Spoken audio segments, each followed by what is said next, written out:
देना है। कौन सा लिया गया है वो? शाश्वत जो शब्द लिया गया है, इस प्रकार से लिया गया है। अब हम इसको आगे देखते हैं। यहाँ पर आकर के पुनः, तो शाश्वत शब्द कहाँ से है? ये जो है शाश्वत एवं पुराणो। इसके बाद हम देखेंगे यहाँ पर गीता 11:18।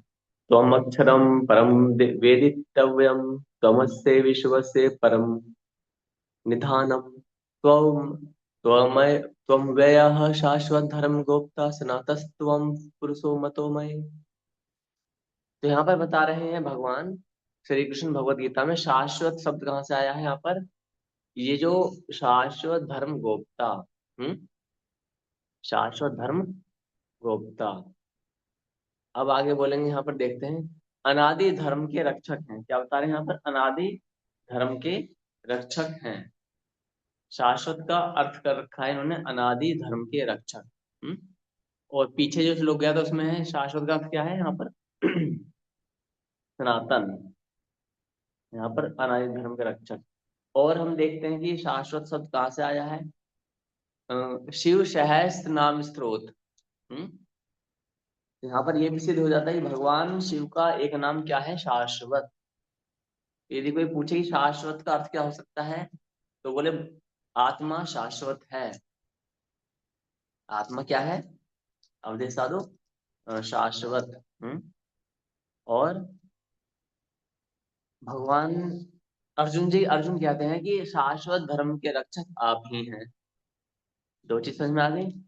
अब आता है शिव सहस्त्र नाम स्त्रोत में भी भगवान शिव का एक नाम क्या है? शाश्वत। कहाँ पर है? आप देखेंगे ये रहा, शाश्वतो ध्रुव। हाँ? शाश्वतो ध्रुव। तो भगवान शिव का भी एक नाम क्या हुआ? शाश्वत हुआ। तो इस प्रकार से हम ये जानते हैं कि शाश्वत जो नाम है वो नया नहीं है, वो भगवान शास्त्रों में हमारे वर्णित है। और अब देखेंगे गीता 14:27। गीता 14:27। ब्राह्मणो ही प्रतिष्ठामं विश्य च शाश्वतस्य च धर्मस्य सुखस्य कांतिकस्य च। तो यहाँ पर क्या बता रहे हैं? शाश्वतस्य। क्या बता रहे हैं यहाँ पर भगवान? शाश्वतस्य। तो इस प्रकार से जो ये चीजें हैं ये हमें बताई जा रही हैं शास्त्र के माध्यम से कि शाश्वत शब्द कहाँ से आया। क्योंकि जब भी हम पढ़ाई करें समझें इस धर्म को, तो एक एक शब्द का हमारे पास में उत्तर होना चाहिए। ऐसा नहीं कि हमारे पास में उत्तर ही नहीं हो तो फिर समस्या होती है ना। यहाँ पर गए, इसके बाद में यहाँ पर आते हैं विष्णु सहस्त्र नाम स्तोत्र। इसमें जो भगवान विष्णु के जो नाम हैं उनको बताया गया है कि उन कितने भगवान के नाम हैं यहाँ पर। आग्रह शाश्वतः। क्या बता रहे हैं यहाँ पर? आग्रह शाश्वतः। तो यहाँ पर स्पष्ट हो जाता है ये सब चीजें। हम्म।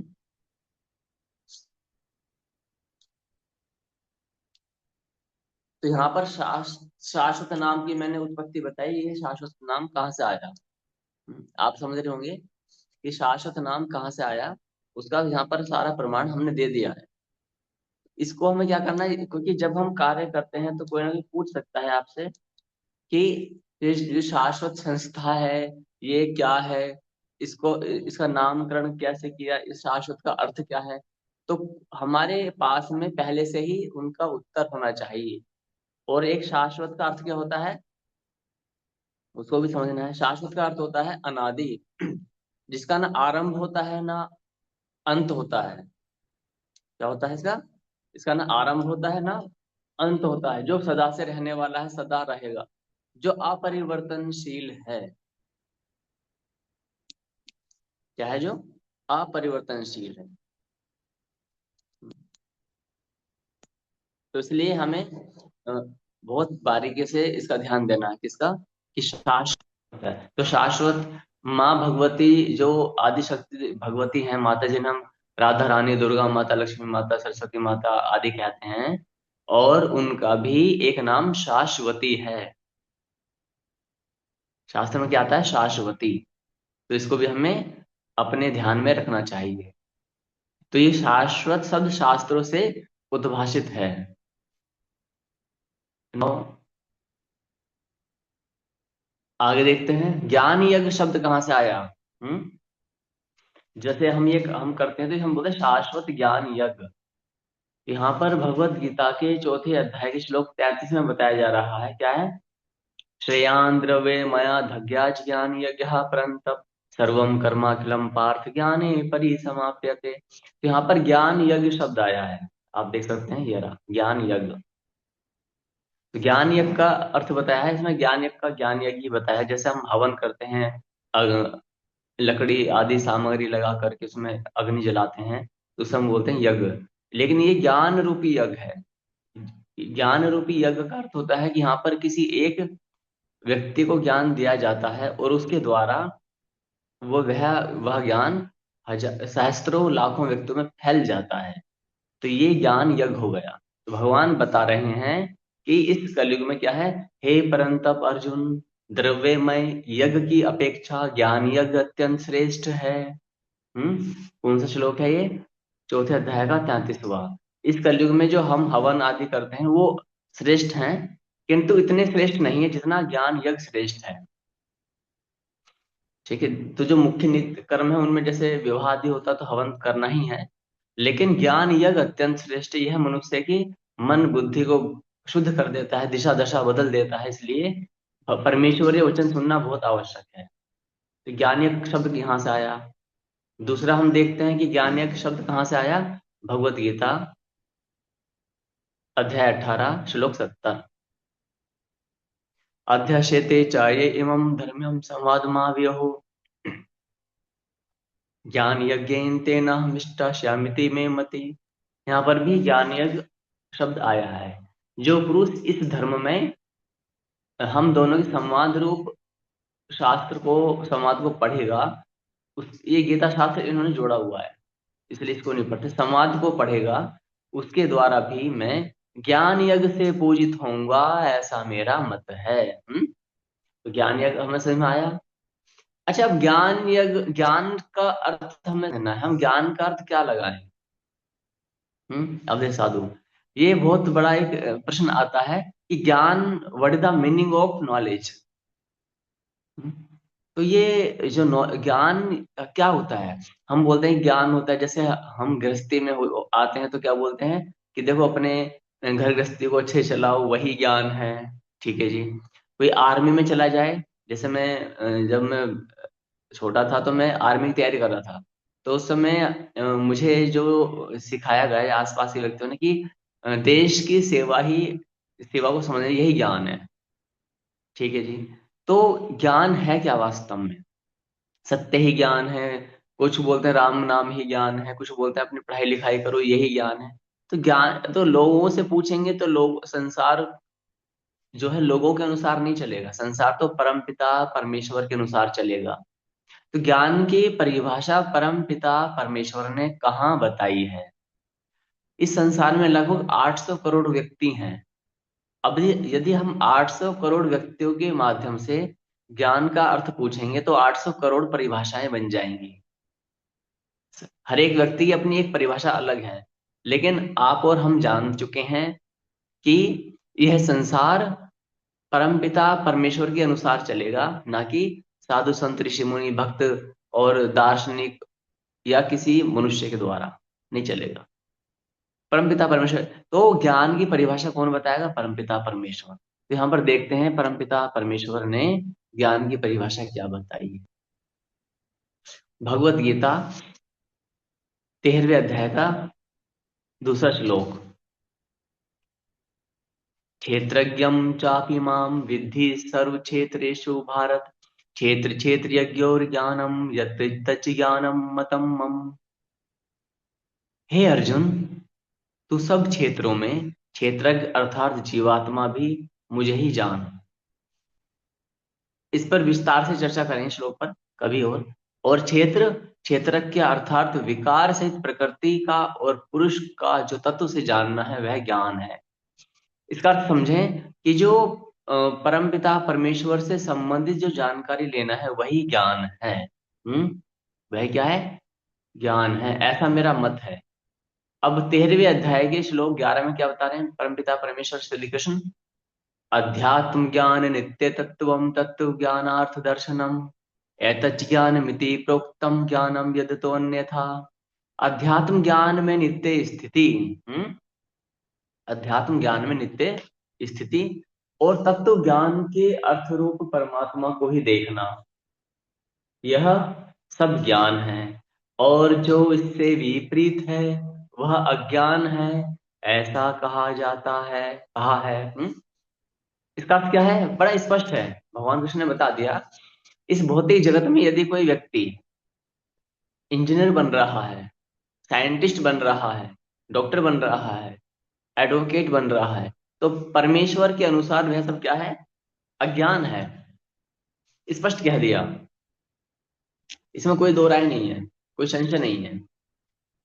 अब हो सकता है कि मेरा बच्चा जन्म लिया, मैं अपने बच्चे को बनाना चाहता हूँ पायलट, कि वो जहाज उड़ाएगा, मेरा मन है।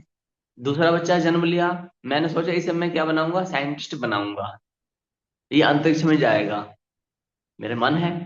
तीसरा बच्चा पैदा हो, उसे मैं क्या बनाऊंगा? नेताजी बनाऊंगा। लेकिन यहाँ कुछ लोग ये बोलते हैं 4 बच्चे होने चाहिए, एक बच्चे को साधु संत बना दो। आप ये समझना, आप एक बच्चे के साथ न्याय कर रहे हैं, 3 बच्चों के साथ अन्याय क्यों कर रहे हैं? जब भगवान ने कह दिया कि आध्यात्म ज्ञान ही ज्ञान है, तो फिर किसी को डॉक्टर, इंजीनियर, वकील, एडवोकेट, साइंटिस्ट क्यों बनाना? अब यहाँ पर एक प्रश्न चिन्ह खड़ा हो जाता है। जो मानवाधिकार वाले हैं, जो समाज सेवी संस्थाएं हैं, जो नास्तिक जन हैं, ये लोग बोलेंगे कि आप ये कैसी बातें कर रहे हैं, आप मूर्ख हैं क्या? यदि आप बीमार पड़ जाएंगे तो कहाँ जाएंगे? बोले, डॉक्टर के पास। यदि कोई गुंडा आएगा आपको सताने के लिए तो आप कहाँ जाएंगे? तो बोलेंगे प्रशासन के पास जाएंगे, वहीं जाएंगे ना, और कहाँ जाएंगे? तो यहाँ पर एक बात समझनी, तो बोले कि यदि सभी परमात्मा के भक्त बन जाएंगे, अपने सब बच्चे भक्त बना दिए, तो ये डॉक्टर, इंजीनियर, एडवोकेट्स और वकील और ये साइंटिस्ट और पायलट कौन बनेगा? बात तो, प्रश्न तो ये बहुत अच्छा है ना। तो उनकी जानकारी के लिए यह बात हमें सदैव स्मरण रखनी चाहिए, बहुत ध्यान से सुनना है इसको, कि जैसे मान लेते हैं मैं एक इंजीनियर हूं, मैं एक इंजीनियर हूं, तो मेरे चारों बच्चे कभी इंजीनियर नहीं बनेंगे। एक पिता नमक का व्यापार करता है, किसका व्यापार करता है? नमक का। या सोने का व्यापार करता है, उसके सभी संतानें सोने के व्यापार संभवतः नहीं करेंगी। एक एक दो संतानें अपने आप से ही अलग निकल जाएंगी। इसका अर्थ क्या है? हम सभी को भक्त बनाए, सबसे पहले क्या बनाए? भक्त बनाए। कोई संतान जब जन्म लेती है तो 14 वर्ष तक, 12 वर्ष से 14 वर्ष तक हम उसे भक्ति का ज्ञान दें, केवल भक्ति का ज्ञान दें, केवल भक्ति का ज्ञान दें। ये पहले जो गुरुकुल प्रणाली थी, ये उसका विशुद्ध रूप हम बता रहे हैं। 12 से 14 साल जो शास्त्र में बताया ना, कि 12 से 14 वर्ष तक हम क्या करें? उसमें भक्ति का बीजारोपण करें। लेकिन हम 12 से 14 वर्ष तक क्या डालते हैं उसकी बुद्धि में? बेटा डॉक्टर बनो, बेटा इंजीनियर बनो, बेटा एडवोकेट बनो, बेटा साइंटिस्ट बनो, बेटा आर्मी में जाओ, बेटा ये नहीं, कुछ नहीं। आपको केवल भक्त बनना है, प्रिय तरह की तैयारी करनी है। और जो हमारा एजुकेशन सिस्टम है ये बहुत करप्ट है। इसमें जो 12वीं क्लास तक की पढ़ाई है, ये हमारी 10% काम आती होगी, 20% काम आती होगी लगभग। जो बाकी जो कंटेंट है वो हमारे जीवन में काम नहीं आता। मैंने भी इतिहास याद किया था, मैंने भी हाइट पीसीएम से, फिजिक्स केमिस्ट्री मैथ से 12th पास की थी, तो हाइट एंड डिस्टेंस, मेंसुरेशन, बहुत सारी चीजें मैंने की हैं। उसमें से कुछ ऐसे विषय होते हैं जो काम नहीं आते हैं। तो इसको गुरुकुल प्रणाली, जो हम कहते हैं मंदिर, गुरुकुल, गौशाला, तो जो गुरुकुल हमारा होगा, अभी तो हमें सरकार की, अभी हम गुलाम है तो सरकार के पैटर्न को हमें लेना पड़ेगा। लेकिन जब हमारे गुरुकुल प्रत्येक जनपद में खुलेंगे तब हम ये एक आंदोलन करना पड़ेगा हमें, कि हमें आप अलग से सुविधा दें कि हम अपने बच्चों को अपने तरीके से पढ़ाएंगे। वो कामयाब ना हुए तो आप हमें कहना, यदि हम बच्चे कामयाब नहीं हुए तो आप हमें कहना कि आपके पढ़ाई कंटेंट के अकॉर्डिंग बच्चे कामयाब नहीं हुए। हम उनकी 14 साल तक हम उन्हें आध्यात्मिक, केवल आध्यात्मिक और केवल आध्यात्मिक शिक्षा ही देंगे, ताकि उनके अंदर अपना अंतिम लक्ष्य प्राप्त करने की इच्छा जागृत हो सके, और वो कभी भटके ना अपने सनातन धर्म से। आज ये बहुत दुविधा हो चुकी है, हमारा जो सिलेबस है, पाठ्यक्रम, वो दूषित है, वो समय बर्बाद करने वाला है। 12वीं कक्षा तक पढ़ाई करने के बाद भी हमें अपने बच्चों को फिर बीटेक, एमटेक और डिप्लोमा क्यों करवाना पड़ता है, होटल मैनेजमेंट करवाना पड़ता है, क्यों? क्योंकि 12 वर्ष हमने उस बच्चे के लगभग व्यर्थ कर दिए। तो यहाँ पर क्या है, वो बर्बादी हमें रोकनी है। रोकनी कैसे है, वो विधि आगे बताएंगे, अभी हम कंटेंट पर आते हैं। तो यहाँ पर हमने बता दिया, तो आशा करता हूँ आपको इसको समझ रहे हैं बहुत अच्छे से। तो ज्ञान का अर्थ समझना है, क्योंकि बहुत से मानवाधिकार वाले हमें क्रिटिसाइज करेंगे, वाद विवाद करेंगे कि ये आप क्या बोल रहे हो, लेकिन भगवान ने जब बोल दिया है कि आध्यात्म ज्ञान ही ज्ञान है। दोबारा पढ़ेंगे श्लोक को, देखो मैंने बड़ा कर दिया। आध्यात्म ज्ञान में नित्य स्थिति और तत्व ज्ञान के अर्थरूप परमात्मा को ही देखना। हम्म यह सब ज्ञान है, और जो इससे विपरीत है वह अज्ञान है। जो इसके विपरीत कुछ भी है वो अज्ञान है। 13/11 अर्थात भगवत गीता के 13वें अध्याय के श्लोक 11 में ये वर्णित। यहाँ पर क्या लिखा हुआ है, यदि कोई भी आपको परमेश्वर का ज्ञान ना देकर सांसारिक ज्ञान दे रहा है, निश्चित ही वह अज्ञान दे रहा है। तो सबसे पहले हमें क्या करना है, कि हमें अपने आप को संभालना है। अभी हम ज्ञान किस लिए सीख रहे हैं, कि मुझे अपने आप को सुधारना है। अभी हमें किसी को ना तो बच्चे को ज्ञान देना है, ना किसी बड़े को ज्ञान देना है। ये जो भी हम सीख रहे हैं, सिखा रहे हैं, केवल अपने ऊपर इसको लागू करना है, और किसी के ऊपर नहीं। ये महाभारत में श्लोक आता है कि जब हजारों जन्मों का पुण्य उत्पन्न होता है, तब हमारे अंतःकरण में भक्ति का उदय होता है। और भक्ति हमारे आत्म अनुसंधान के लिए होती है, आत्म परिवर्तन के लिए होती है। भक्ति का जो सबसे उच्च व्यक्ति होगा, वो आत्म केंद्रित होगा, अपने ऊपर काम करेगा, संसार पे काम नहीं करेगा। लेकिन जो निम्न स्तर के व्यक्ति होते हैं, वो क्या करते हैं, वो और ऊपर ध्यान देते हैं। ये अंतर समझना। जो उच्च हायर लेवल के जो मनुष्य होते हैं ना, वो अपने ऊपर, अपने पर चेंज करेंगे। वो किसी को उंगली नहीं दिखाएंगे। वो जानते हैं कि यदि मैं किसी को उंगली दिखाऊंगा तो मेरा समय व्यर्थ हो जाएगा। क्योंकि मैं चाहता हूं कि मेरी माता बदले, मेरे पिता बदले, मेरी पत्नी बदले, मेरा पुत्र बदले, मेरी पुत्री बदले, मेरे घर परिवार संसार बदले। लेकिन ध्यान देना, आपको इन पर काम करने से पहले अपने आप पर कार्य करना होगा। पहले हम तो भगवान के शरणागत बन जाएं। सबसे बड़ी जो दुविधा है संसार में, वो यही है कि हम संसार को तत्क्षण बदलना चाहते हैं। हमें तत्क्षण नहीं बदलना है। हाँ, आपके बच्चे छोटे हैं, 14 वर्ष तक के, आपको पूरा अधिकार है कि आप उन्हें परिवर्तित कीजिए। 14 वर्ष से बड़े बच्चे हैं, आपको अधिकार इतना है कि यदि वो आपकी आज्ञा का पालन करते हैं, तब आप उनका खर्चा पानी, रोटी दाल पानी की व्यवस्था कीजिए, घर मकान की। अन्यथा आप चाहो तो उनको क्या कह सकते हैं, कि आप यदि परमेश्वरीय मार्ग पर नहीं चल रहे हैं, क्योंकि आपको मैंने ही जन्म दिया है।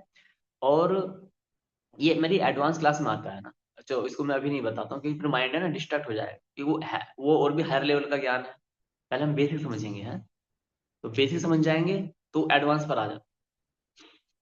हमें परमेश्वर वचन क्यों सुनने चाहिए? Why should we listen to supreme God the father? Because they are superior to all religions, because they have been revealed from the mouth of God. क्योंकि वे परमेश्वर के मुख से प्रकट होने के कारण सभी धर्मों से श्रेष्ठ हैं। ध्यान देना, हमने अपने जीवन काल में सैकड़ों सहस्त्रों महापुरुषों से ज्ञान सुना होगा। हमें परमेश्वर वचन क्यों सुनने चाहिए? ये तो मतलब पता नहीं। यानी कि जो मैं आपको 6:30 से क्लास ले रहा हूँ, आपके मन में भी प्रश्न आना चाहिए कि मैं क्यों सुनूं। मेरे पास तो मेरी आयु इतनी है, मैंने अपनी आयु में बहुत बड़े बड़े व्यक्तियों को ज्ञान दिया है, बहुत बड़े बड़े व्यक्तियों से ज्ञान लिया है मैंने। लाखों पुस्तकें पढ़ डाली है, मेरे को सारे शास्त्र कंठस्थ याद हैं। और मेरे को करोड़ों करोड़ों व्यक्ति सुनते हैं। मेरे को अरबों व्यक्ति सुनते हैं, 100 करोड़ व्यक्ति मुझे फॉलो करते हैं, मैं क्यों सुनूं इस ज्ञान को? यहाँ पर एक ही चीज आती है, क्योंकि वे परमेश्वर के मुख से प्रकट होने के कारण सभी धर्मों से श्रेष्ठ हैं। इसलिए अब इसमें आते हैं युधिष्ठिर। ध्यान देंगे, जो हमारे धर्मराज युधिष्ठिर थे, उन्होंने लगभग 60 व्यक्तियों से ज्ञान सुना। कितने? 60 व्यक्तियों से ज्ञान सुना। और ये 60 व्यक्ति कौन थे? ये सामान्य व्यक्ति नहीं थे।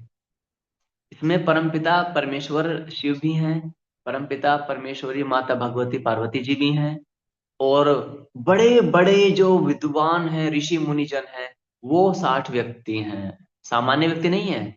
और बताते हैं कि युधिष्ठिर जी, कि मैंने आद्योपांत ज्ञान सुना है। ऐसा नहीं कि खड़े होकर के कहीं सुन लिया, बीच में सुन लिया, नहीं। बता रहे हैं कि मैंने इस ज्ञान को विधि पूर्वक सुना है, जैसे अभी आप नोट्स बना रहे हैं। तो ये क्या है? ये विधि होती है। जब भी हम ज्ञान को सुने तो उस पर हम गंभीरता से ध्यान दें। एक ज्ञान को क्या सुनते हैं, आपने सुना ना, टीवी चला दिया और सत्संग चल रहा है, और उधर हम ककड़ी खीरा खा रहे हैं और भोजन आदि खा रहे हैं, और हम क्या सुन रहे हैं? बोले गुरु जी का सत्संग आ रहा है, वो सुन रहे हैं। नहीं, वो सब समय व्यर्थ है। ऐसे ही ज्ञान को सुनने से अच्छा है टीवी बंद कर दीजिए। जिस समय भी आप जो भी ज्ञान सुन रहे हैं उसमें गंभीरता होनी चाहिए। हम्म? जैसे एक विद्यार्थी ट्यूशन में पढ़ता है, विद्यालय में पढ़ता है, तो यदि वो विद्यार्थी कुछ खाएगा पिएगा क्लास में, तो आप मना करोगे उसे, अरे ये क्या कर रहे हो आप, लंच टाइम में खाना, अभी नहीं खाओगे, पढ़ाई करो। तो वही हमारा ये होता है आध्यात्मिक ज्ञान के अंतर्गत। तो यहाँ बताया जा रहा है, रजिस्टर का पढ़ेंगे तो वो, ये महाभारत से लिया गया है। तत्तु तत्तस्तु भावेन पादमूल मुपागतम यदि जानासि मां भक्तम स्निग्धम वा भक्तवत्सल धर्म गुहानि सर्वाणि वेत्तुमिच्छामि ततुतः धर्मान कथय मे देव यदनुग्रह भागम। युधिष्ठिर बोले, भक्तवत्सल, मैं सच्चे भक्ति भाव से, किससे बोले? भगवान श्री कृष्ण से कह रहे हैं, मैं सच्चे भक्ति भाव से आपके चरणों की शरण में आया हूं। भगवान, यदि आप मुझे अपना प्रेमी या भक्त समझते हैं, और यदि मैं आपके अनुग्रह का अधिकारी हूं, तो मुझसे वैष्णव धर्मों, किसका? वैष्णव धर्म। अब देखो इसमें ना मैं एक चीज बता रहा हूँ, गीता प्रेस ने गलती की है। आप समझ रहे? गीता प्रेस ने क्या गलती की है? अनुवाद में गलती कर दी है। देखो इसमें लिख रखा है वैष्णव धर्मों का, आ रहा है अनुवाद में, जबकि पूरे श्लोक में मेरे विचार से जहां तक मैं देख पा रहा हूं, इसमें वैष्णव शब्द नहीं आया है। तो इससे क्या होता है, जो शिव भक्त हैं, जो माता के भक्त हैं, जो निराकारवादी हैं, वो आहत हो जाते हैं। वैष्णव जब श्लोक में नहीं आया तो इनको अपना नहीं ज्ञान देना चाहिए। गीता प्रेस में ये गीता प्रेस की ये अशुद्धियां हैं। यहाँ पर आया वैष्णव धर्मों का वर्णन कीजिए, मैं उनके संपूर्ण रहस्य को यथार्थ रूप से जानना चाहता हूँ। तो जहाँ जिस श्लोक का अर्थ वास्तव में जो है वही उसका अर्थ लिखना चाहिए, ना कि अपनी ओर से कुछ जोड़ना चाहिए। श्रुता में मानुवा धर्मा वशिष्ठ वासिष्ठा काश्यापस्था गार्ग्या गौतमीयाश्च तथा गोपालकस्य च पराशरकृतः मै पूर्वा मित्रस्य च धीमतः ओमा महेश्वराश्चैव नन्दी धर्माश्च पावनः। अब महाराज युधिष्ठिर बता रहे हैं कि मैंने किस किस से ज्ञान सुना है, लेकिन मुझे अभी भी शांति नहीं हुई है। और हम क्या करते हैं? हमने क्या किया जीवन में? 150 बड़े बड़े अधिकारियों से, साधु संतों से ज्ञान ले लिया, और हम अपने आप को ज्ञानी मान बैठते हैं। तो हमें महाराज युधिष्ठिर से ये सीखना चाहिए कि जब तक हम परमेश्वरीय ज्ञान ना लें, हम कोई भगवान की भक्ति नहीं कर पाए। क्यों? आगे पढ़ते हैं, देखेंगे इसको। किस किस से ज्ञान लिया है इन्होंने? मैंने मनु मनु महाराज से ज्ञान लिया है, वशिष्ठ मुनि से ज्ञान सुना है, कश्यप ऋषि से ज्ञान सुना है, गर्ग, गौतम, गोपालक, पराशर, बुद्धिमान मैत्रेय, उमा महेश्वर, उमा आदिशक्ति माँ भगवती, स्वयं भगवान शंकर से इन्होंने ज्ञान सुना है। और नंदी द्वारा कहे हुए पवित्र धर्मों का श्रवण किया है, लेकिन फिर भी मन में शांति नहीं आई। अब भगवान शंकर तो परम और कृष्ण तो एक ही हैं, लेकिन इनके इष्ट जो है भगवान श्री कृष्ण है। तो हर एक व्यक्ति का जो भाव होता है वो अपने इष्ट के प्रति होता है।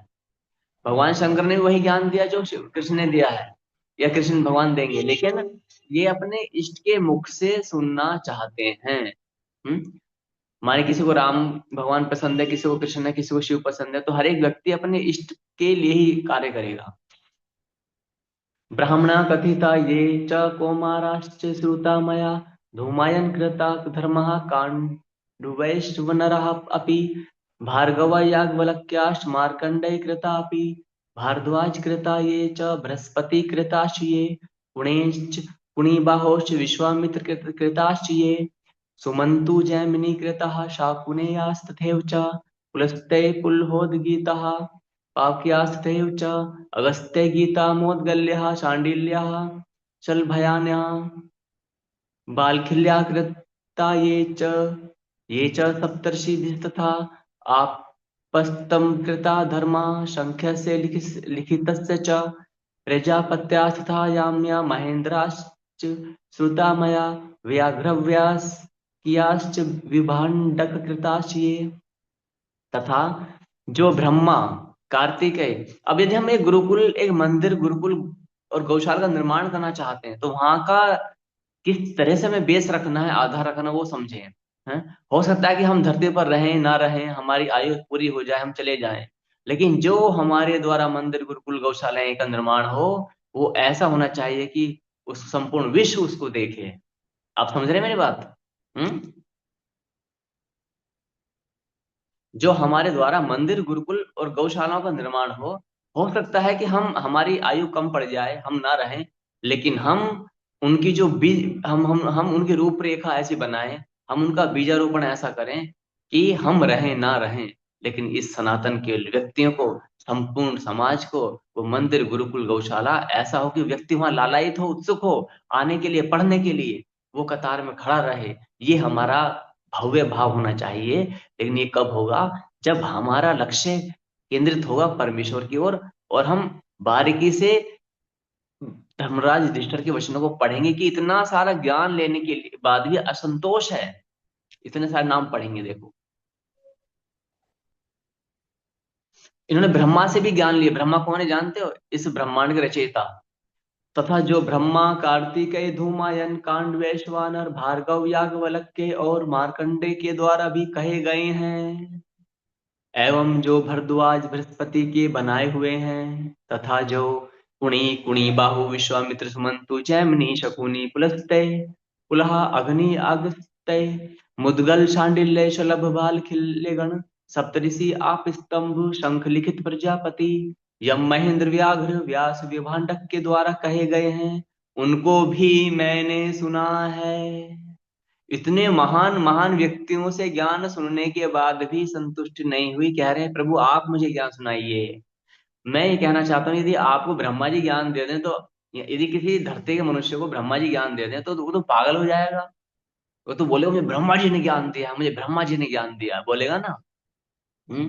लेकिन इनको ये तो अभी भी प्यास के प्यास हैं। और वेद व्यास जी से भी इन्होंने ज्ञान सुना है, विश्वामित्र से भी ज्ञान सुना है, लेकिन अभी भी क्या कह रहे हैं कि आप भगवान आप हमें ज्ञान दो। आगे पढ़ते हैं। नारदीयाः श्रुता धर्मः कापोताश्रुता मया तथा विदुर्वाक्यानि भृगुरंगिरस्तथा क्रोंच क्रोंचामृदंगिताश्च शौर्याहारितकाश्च ये पिशंकृताश्चापि कापोत्तीयाः शुभाल्काः उद्दालकृता धर्मा औशन्यास्तथैव च वैशंपायन गीताश्च ये चान्यप्येमादितः। एवं जो नारद, बताओ नारद मुनि से भी इन्होंने ज्ञान सुना, लेकिन फिर भी अशांति। नारद कपोत विदुर भृगु अंगिरा क्रोंच मृदंग। अंगिरा कौन है? वेदों के जो प्रतिपादक है। अंगिरा क्रोंच मृदंग सूर्य हारित पिशंग कपोत सुबालक उद्दालक शुक्राचार्य वैशंपायन तथा दूसरे दूसरे महात्माओं के द्वारा बताए हुए हैं, उन धर्मों को भी मैंने आद्योपांत, आदि से अंत तक श्रवण किया है। एतेभ्यः सर्वधर्मेभ्यो देवत्वन्मुखिनी श्रुताः पावनत्वात् पवित्रत्वात् विशिष्टा इति मे मतिः। कितना अच्छा श्लोक है, देखो। परंतु भगवान, मुझे विश्वास है कि आपके मुख से जो धर्म प्रकट हुए हैं वे पवित्र और पावन होने के कारण उपर्युक्त सभी धर्मों से श्रेष्ठ हैं। कह रहे हैं युधिष्ठिर जी, ये भगवान श्री कृष्ण, मैंने इन सब से, ये 60 नाम है, कितने नाम है? 60, 60। इन सबसे मैंने पूरा ज्ञान सुना है आदि से लेकर अंत तक, गंभीरता पूर्वक। लेकिन जो मेरा विश्वास है कि जो आपके मुख से जो धर्म निकले हैं वो इनकी अपेक्षा अधिक श्रेष्ठ हैं। तो अवधि साधु, यहाँ तक आपका कोई प्रश्न है, कोई शंका है?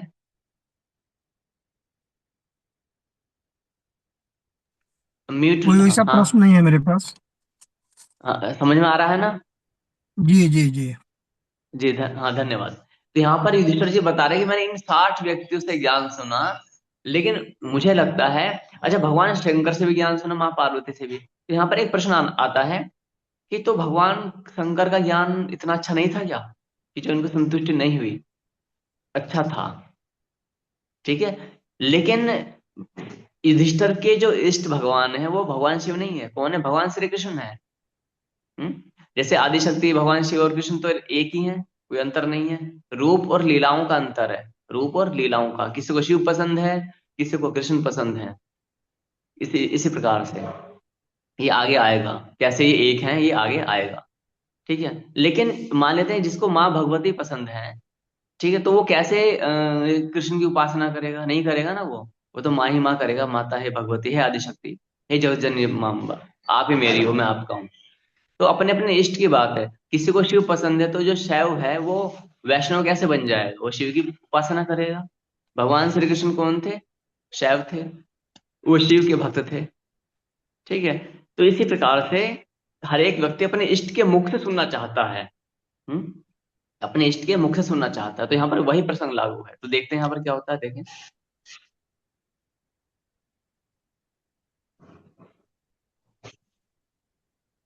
युधिष्ठिर जी कहते हैं कि हमने उमा उमा महेश्वर आदि के वचन भी सुने हैं, किंतु आपके वचन पावन व पवित्र होने के कारण उपरोक्त सभी से श्रेष्ठ हैं। तब क्या सर्व जगत को बनाने वाली माता उमा व शिव के वचन ऐसे नहीं हैं? निसंदेह हैं, किंतु निम्न श्लोक के अनुसार श्री कृष्ण ही युधिष्ठिर जी के प्रिय हैं, अन्य कोई नहीं, इसलिए ऐसा कहा। अब देखेंगे नीचे लगा श्लोक क्या है ये। महाराज युधिष्ठिर कहते हैं, प्रियश्च प्रिय कामाश्च गतिज्ञ सर्वकर्मणाम, को ही कृष्णास्ति नस्त्वास्त्रक सर्वनिश्चयवित् सुहृत। क्या बता रहे हैं आगे? श्री कृष्ण, आपके समान हमारा प्रिय, हितैषी, समस्त कर्मों के परिणाम को जानने वाला और सभी बातों में एक निश्चित सिद्धांत रखने वाला सुहृदय कौन? कह रहे हैं कि हे भगवान श्री कृष्ण, आप हमारे प्रिय हैं, आप हमारे हितैषी हैं, और आप ही हमारी बातें जो सुन करके एक निश्चित सिद्धांत देते हैं, और कोई नहीं है। तो इससे सिद्ध होता है कि इन्होंने इसलिए कहा क्योंकि कृष्ण को ही अपना इष्ट मानते हैं। अब आता है कि शाश्वत की आवश्यकता क्यों? आज यहाँ पर ये प्रश्न उठता है कि आज आपको इस ज्ञान को सुनने की आवश्यकता क्यों हुई? तो यहाँ पर समझेंगे। तो इसका एक प्रश्न है, संसार परम पिता परमेश्वर के अनुसार चलेगा या उनके द्वारा अधिकृत आत्माओं के अनुसार चलेगा? हम्म? संसार को कौन चलाएगा? परमपिता परमेश्वर चलाएंगे या उनके द्वारा जो अधिकृत अधिकारी हैं वो चलाएंगे? नंबर दो, या फिर परमेश्वर के परम प्रिय भक्तों गुरुओं आचार्यों के अनुसार चलेगा? उत्तर आता है, परमेश्वर के अनुसार चलेगा या उनके द्वारा अधिकृत आत्माओं से चलेगा संसार। हम्म ठीक है, या तो परमात्मा चलाएंगे या परमेश्वर ने जिसको अधिकार दिया होगा, जैसे वायु देवता अग्नि देवता ही का है, ठीक, वायु देवता को अधिकार दे दे कि आप वायु के क्या है अधिष्ठात्रा बन जाइएगा, ठीक है, यानी कि आप वायु के देवता बन जाइएगा। वरुण देवता को भी एक अधिकार दे दिया गया, अग्नि देवता को भी एक अधिकार दे दिया गया। तो भगवान ने अपने अधिकारियों को ये सभी कार्य दे रखे हैं, और इनको धर्मराज को दे दिया कि आप धर्मराज देखिएगा, है ना। सबको एक ही कार्य दिया हुआ है। तो यहाँ पर ये स्पष्ट, लेकिन हम कई बार गलती कर बैठते हैं कि हम ऋषि मुनि आचार्यों गुरुओं और इन सब की बात मानते हैं, फिर बिना परमेश्वर की बातों से मैच किए मान लेते हैं कि हमने क्या किया, हम किसी गुरु से जुड़े हुए हैं, किसी साधु संत से जुड़े हुए हैं, कोई आचार्य जी, हम उनको फॉलो करते हैं, उनके 100 करोड़, उनके 200 करोड़ उनको फॉलोवर हैं। तो हम सोचते हैं इतने बड़े साधु संत हैं, तो हम तो इनसे जुड़े हुए हैं, भीड़ तंत्र को देख करके। किसको देख करके? भीड़ तंत्र को। लेकिन संसार उस साधु से नहीं चलेगा, और जो साधु संत हैं, उनकी ये क्षमता भी नहीं है कि वो सूर्य को पश्चिम से उत्पन्न कर दें कि हे सूर्य देवता आजा पश्चिम से उदय होना। और हम क्या करते हैं, हम संपूर्ण जीवन अपना साधु संत गुरु आचार्यों पर दे डालते हैं बिना ये, मैं मानता हूँ कि बिना गुरु के मुक्ति भक्ति नहीं हो सकती, ये सत्य है। लेकिन गुरु कौन, वो एडवांस क्लास में के हम बताते हैं गुरु कौन है, ठीक है। और वो गुरु वो वही है जो परमेश्वर की बात बताए, जो अपनी बात ना बताए। लेकिन आज क्या होता है, छह चीजें, वो एडवांस अभी आएंगी, इसी क्लास में आएंगी, छह चीजें हमें बदलनी चाहिए। तो गुरु कौन है, गुरु परमेश्वर का दास है, गुरु परमेश्वर का गुलाम है, गुरु परमेश्वर का नौकर है, गुरु गुरु परमेश्वर का एजेंट है। गुरु क्या है, परमेश्वर का कार्यकर्ता है। गुरु की अपनी कोई अलग सत्ता नहीं होती, गुरु की अपनी कोई अलग सत्ता नहीं है। जैसे कोई एक सरकारी अधिकारी होता है, सरकारी कर्मचारी, तो वो क्या करता है, वो सरकारी नौकर है, वो सरकार के हित में काम कर रहा है। सरकार के अगेंस्ट जाएगा तो उसको नौकरी से निकाला जा सकता है, उस पर कुछ ना कुछ कार्यवाही की जा सकती है। हम्म? इसी प्रकार से हम भगवान के क्या है, भक्त जो होता है, गुरु होता है, भगवान का एजेंट होता है, वो भगवान की ही बात बोलेगा, वो अपने मन की बात नहीं बोलेगा। लेकिन क्या हम चेक करते हैं, कभी नहीं। हमने सोचा है 10 करोड़ लोग इनके पीछे हैं तो ये बात सच बोल रहे होंगे। आते हैं आगे। जगत को बनाने वाले परमपिता परमेश्वर कौन है, तो इसके प्रमाण। अब हमारे मन में ये कंफ्यूजन होता है कि वास्तव में परमपिता परमेश्वर कौन है। कुछ बोलते हैं राम भगवान है, कुछ बोलते हैं कृष्ण भगवान है, कुछ बोलते हैं कबीर कबीर जी भगवान है। कुछ बोलते हैं पता नहीं क्या क्या बना रखे हैं, भगवान के भी अलग अलग बना रखे हैं, कोई बोलते हैं साईं बाबा भगवान है ना। तो ये सब हम देखते हैं। महेश्वर उवाच, क्या बता रहे हैं, महेश्वर भगवान शंकर क्या कहते हैं, अव्यक्तो अहम चिंत्यो अहम पूर्वेरपि मुमुक्षुभिः सांख्य योगो मया सृष्टो सर्वम चापि चराचरम। पहले के मुमुक्षुओं द्वारा भी मैं अव्यक्त और अचिंत्य ही रहा हूं। मुख्य लाइन, मुख्य पंक्ति ये आएगी, मैंने ही सांख्य और योग की सृष्टि की है। अब जो ये लाइन है ये और भी मुख्य है, समस्त चराचर जगत को मैंने ही उत्पन्न किया है। संसार को बनाने वाला परमेश्वर एक ही तो होगा या दो दो हो जाएंगे, दो तो नहीं होंगे ना, एक ही होगा। तो क्या बता रहे हैं, मया सृष्टो सर्वम चापि चराचरम। क्या बता रहे हैं, मैंने ही समस्त जगत को उत्पन्न किया है। समस्त अर्थात एक जगत नहीं, अनंत ब्रह्मांड को भगवान शिव ने उत्पन्न किया है। ये प्रमाण बता रहे हैं। क्या बता रहे हैं, प्रमाण बता रहे हैं। कहाँ लिखा हुआ है, श्री महाभारत अनुशासन पर्व दान धर्म पर्व के 140वें अध्याय में लिखा हुआ है। ये पूरा प्रमाण दे दिया कहाँ लिखा हुआ है, कोई संशय शेष नहीं रहना चाहिए कि किस अध्याय में है, किस शास्त्र में लिखा हुआ, सारा बता दिया, कोई भी जा करके जांच कर सकता है। तो अनंत ब्रह्मांड को बनाने वाले कौन है, भगवान शिव। और कौन है, माता पार्वती का देखते हैं। श्री महेश्वर उवाच, मम चार्धम शरीरस्ते तौ चार्धेन निर्मितम सुरकार्य करी च त्वम सर्व त्वम लोक संतान कारिणी। माता पार्वती के लिए क्या बोलते हैं, मेरा आधा शरीर तुम्हारे आधे शरीर से निर्मित हुआ है। हम्म? भगवान शिव का जो आधा शरीर है वो माता पार्वती के आधे शरीर से निर्मित हुआ है। समझ रहे हैं ना। इसलिए हम बोलते हैं ना, अर्ध अर्ध नारीश्वर भगवान शिव की जय। तो आगे बताते हैं, तुम देवताओं का कार्य सिद्ध करने वाली तथा लोक संतति का विस्तार करने वाली हो। इससे ये सिद्ध हो जाता है कि भगवान शिव और माता पार्वती लगभग एक ही रूप हैं, कोई दो नहीं है, जैसे राम सीता, जैसे राधा कृष्ण। आगे पढ़ते हैं, श्री महाभारत अनुशासन पर्व दान धर्म पर्व उमा महेश्वर संवाद 146वां अध्याय में यह वर्णित है। भगवान श्री कृष्ण क्या बोलते हैं, संसार को बनाने के लिए, केशव श्री कृष्ण उवाच, अहमादिर्हि देवानां सृष्टा ब्रह्मादयो मया प्रकृतिम स्वामष्टभ्ये जगत सर्वम सृजाम्यहम्। क्या बता रहे हैं यहाँ पर, मैं ही देवताओं का आदि हूँ, ब्रह्मा आदि देवताओं की मैंने ही सृष्टि की है। किसने की है, भगवान श्री कृष्ण ने मैं ही अपनी प्रकृति का आश्रय लेकर संपूर्ण संसार की सृष्टि करता हूं। अब एक बात बताएं, भगवान शिव भी ये बात कह रहे हैं कि मैंने संसार की सृष्टि की है, भगवान श्री कृष्ण भी बता रहे हैं कि मैंने संसार की सृष्टि की है। तो या तो ये दोनों एक ही हैं, शिव ही कृष्ण है, कृष्ण ही शिव में, कोई अंतर नहीं है, या फिर इस संसार को बनाने वाले दो दो भगवान हैं। तो इसका अर्थ क्या है, दोनों एक ही हैं। ये आगे के प्रमाणों में हम बता देते हैं। तो ये श्लोक कहाँ लिखा हुआ है, श्री महाभारत अनुगीता परु वैष्णव धर्म परु एक अध्याय में लिखा हुआ है कि मैंने ही संपूर्ण जगत की सृष्टि की है। तो यहां तक हम ये समझ जाते हैं कि भगवान संसार को बनाने वाले के प्रमाण हमने देख लिए। हम्म कि संसार, भगवान कौन, जिसने संसार बनाया होगा? तो सूर्य चंद्रमा पृथ्वी जल वायु अग्नि आकाश आत्मा, ये सब किसके अनुसार कार्य करेंगे? जिसने संसार को बनाया है। तो इसका अर्थ क्या है, भगवान शिव और भगवान श्री कृष्ण एक ही रूप है। इष्ट अलग अलग हो सकते हैं, कोई शिव को मानता है, कोई कृष्ण को मानता है, कोई लक्ष्मी को मानता है, कोई राधा को मानता है, इसमें कोई अंतर नहीं है।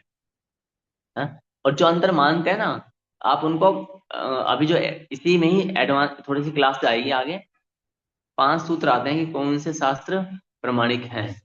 तो अब आगे बढ़ते हैं थोड़ा सा। शाश्वत ज्ञान की क्यों सुनना चाहिए? अब ये दो लड़ाई कर रहे हैं, क्या लड़ाई कर रहे हैं?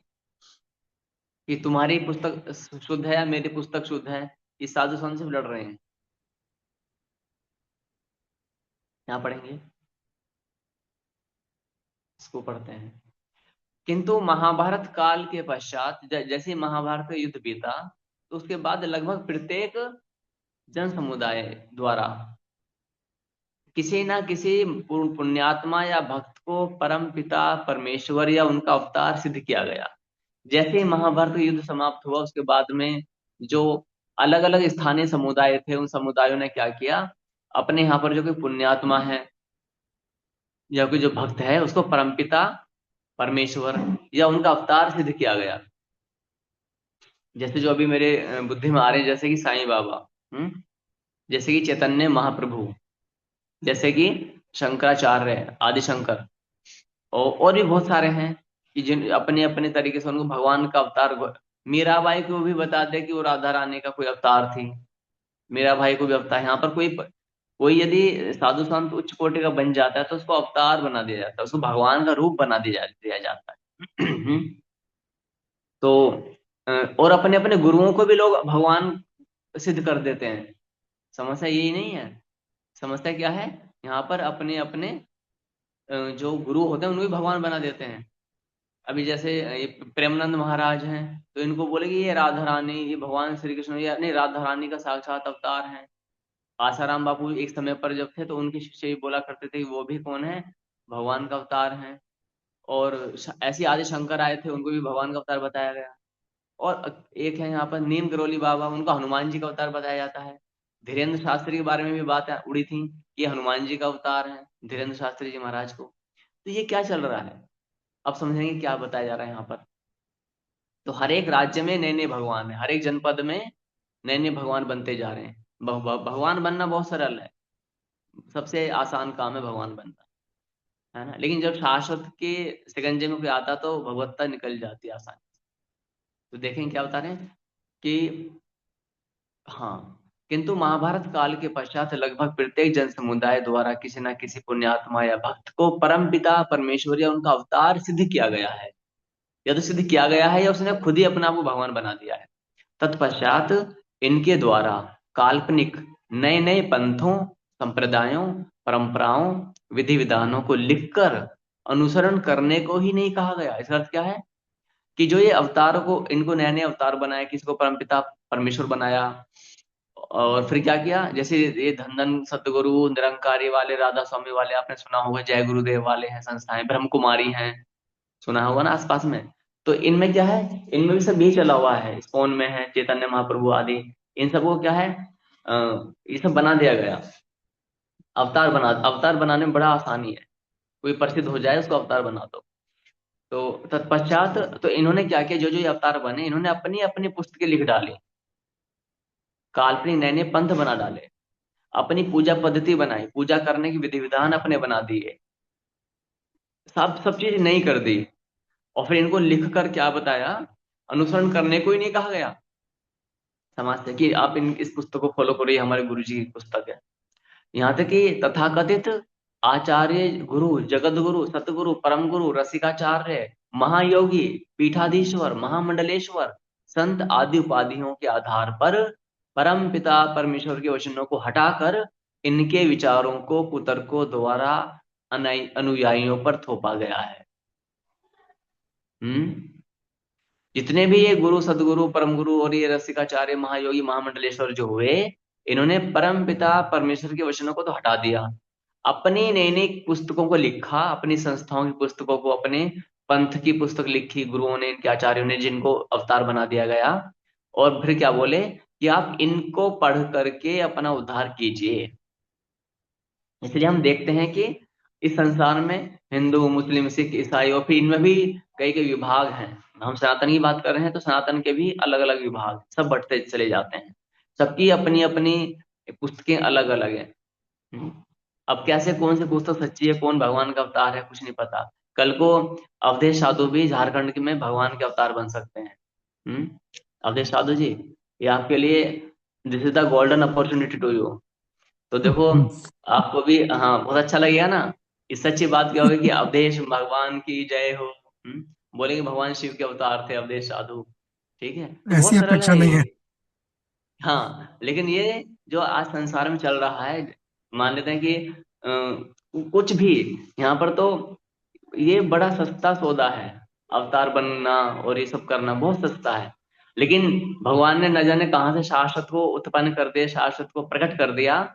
और यहाँ जो जो भी अब अवतार बनते हैं ना, शाश्वत को के ज्ञानियों को सुनने के बाद में यदि उनके पास जाते हैं तो उनकी भगवत्ता और अवतारवादिता ये खंड खंड बिखर जाती है। लेकिन फिर भी हम अपने शिष्यों को बोलते हैं कि आपको विनम्रता रखनी है, हर जगह नहीं करना, आपको जड़ों में काम करना है। इस प्रचंड ज्ञान को लेकर के जड़ों में काम कीजिएगा, प्रदर्शन नहीं करना है, अपना प्रभुत्व नहीं दिखाना है। हमें अपने इष्ट का प्रिय बनना है, हम अपने भगवान का प्रिय बने। हमें न मान चाहिए, न सम्मान चाहिए, न हमें अपमान से कोई समस्या है, न सम्मान से कोई समस्या है। कोई सोने का सिंहासन दे तो भी ठीक, कोई कांटों का सिंहासन दे तो भी ठीक। हम्म। जिस भी तरह से हम, हमारी इच्छा कि हम भी किस पे बैठे ना बैठे, कहीं मोह नहीं, कहीं आसक्ति नहीं, हमें अपने ईश परमेश्वरीय वचनों को ध्यान में रखते हुए कार्य करना है। समाज को ध्यान में रखते हुए कार्य करेंगे, समस्या में पड़ जाएंगे। हमें क्या करना है, केवल परमेश्वर को ध्यान में रखते हुए कार्य करना है। समाज को ध्यान में रखेंगे तो समाज माने 800 करोड़ व्यक्ति, सबकी विचारधाराएं अलग, सबकी मत मान्यताएं अलग, किस किस को हम ध्यान में रखेंगे। आज कोई व्यक्ति कुछ कह रहा है, कल को उसकी वृत्ति बदल जाए तो उसके विचार भी बदल जाएंगे। बचपन से आपके मित्र ऐसे रहे होंगे जिनके बचपन में विचारधाराएं कुछ और थी, आज विचारधाराएं कुछ और हैं। यदि मैं अपने आप को भी देखूं तो मेरी बचपन में विचारधाराएं कुछ और थी, आज विचारधाराएं कुछ और हैं। तो इसलिए हमें हमें समाज के लिए कार्य करना है, लेकिन परमेश्वर को ध्यान में रखते हुए, परमेश्वरीय वचनों का पालन करते हुए कार्य करना। ये सिद्धांत होता है। तो क्योंकि इसलिए परमेश्वरीय वचनों को समझना, पढ़ना, और उनसे क्या क्या लाभ होता है और क्या क्या हानियां हुई हैं जिन्होंने परमेश्वरीय वचनों को हटा दिया। ठीक है, तो अभी तो कल के विषय में हम ये पढ़ेंगे कि परमेश्वरीय वचनों को ना पढ़ने से क्या क्या हानि हुई, इसी में ही आएगा आगे। तो अभी समय मुझे अनुमति नहीं देता है, 7:30 हो चुके हैं। तो आपका बहुत बहुत धन्यवाद कि आप कहीं गाड़ी रोक करके इन कक्षाओं को सुन रहे हैं। और यही भाव मुझे बड़ा अच्छा लगा, संभवतः आप कहीं जा रहे थे। यही यही गंभीरता मुझे चाहिए होती है। मैं इसलिए हम ग्रुप बनाते हैं, फिर उस ग्रुप से हम जो गंभीर भक्त होते हैं, ध्यान देना, किसी एक को ज्ञान देना 10,000 व्यक्तियों को ज्ञान देने की अपेक्षा एक समझदार को ज्ञान देंगे तो वो अच्छा रहेगा। लेकिन 10,000 यदि आपने चंचल बुद्धि वालों को ज्ञान दे दिया, आपका ज्ञान देना भी बेकार हो जाएगा। वेद व्यास जी ने अपने जीवन काल में केवल 4 शिष्यों को ज्ञान दिया, उनके पुत्र को अलग हटा के, वैशंपायन, सुमंतु, जैमिनी, पैल। कोई और शिष्य नहीं बनाए। लेकिन आज हम क्या करते हैं, हम सोचते हैं कि हमारे हजारों लाखों शिष्य हों। वो शिष्य क्या करते हैं, कुछ नहीं करते। एक शिष्य हो लेकिन वो शरणागत हो परमेश्वर का, वो समझे, वो सफलता हो जाती है।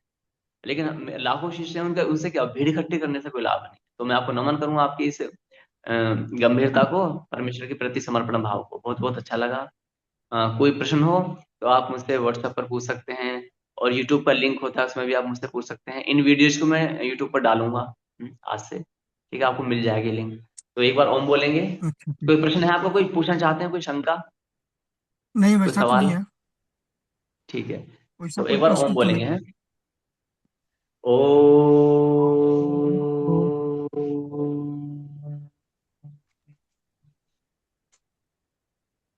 अच्छा। नमस्ते अवधेश साधु जी।